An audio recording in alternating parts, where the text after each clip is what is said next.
प्रजा से मुराद अवाम होते हैं जो अपने कायदीन को हुक्मरानी सौंपते हुए अपना लीडर बना लेते हैं। यही लीडर इख्तिदार के नशे में अपनी अवाम को भूल जाते हैं। ऐसा हमने पिछली PRS हुकूमत में देखा है। लेकिन कांग्रेस पार्टी के इख्तिदार संभालने के बाद रियासत में तब्दीली की लहर साफ तौर पर दिखाई दे रही है। वजीर आला रेवंत रेड्डी ने रियासत की बागडोर संभालने के बाद अवाम से खिताब के दौरान उनसे वादा किया कि प्रगति भवन को हम ज्योति बाफुले के नाम मानवन करते हुए यहाँ प्रजा दरबार लगाएंगे ताकि अवामी शिकायत के हुसूल याबी को यकीनी बनाया जा सके। जुमा की सुबह 10 बजे से ही प्रजा दरबार सजाया गया। अवाम को बड़ी तादाद में इस दरबार में देखा गया। वजीर आला रेवंत रेड्डी ने इस दरबार का आगाज करते हुए एक नई तारीख रकम की है। पिछले 9 सालों से परेशानी का सामना कर रहे अवाम प्रजा दरबार में सुबह 6 बजे से कतार में खड़े देखे गए और अपने अपने नंबर का इंतजार करते रहे। प्रजा दरबार में ठीक 10:30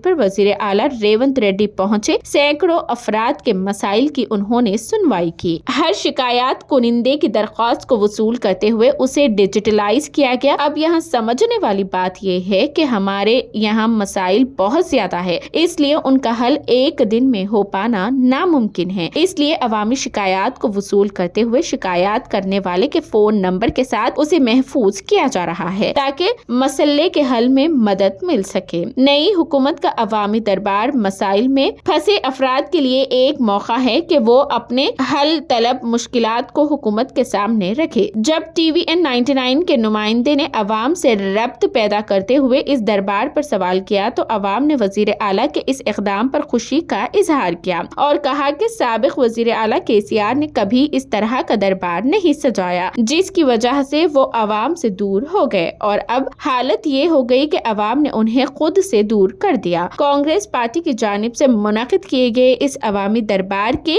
देश भर में चर्चे हो रहे हैं। अब देखना ये है कि ये दरबार कितने दिनों तक चलता रहेगा।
आज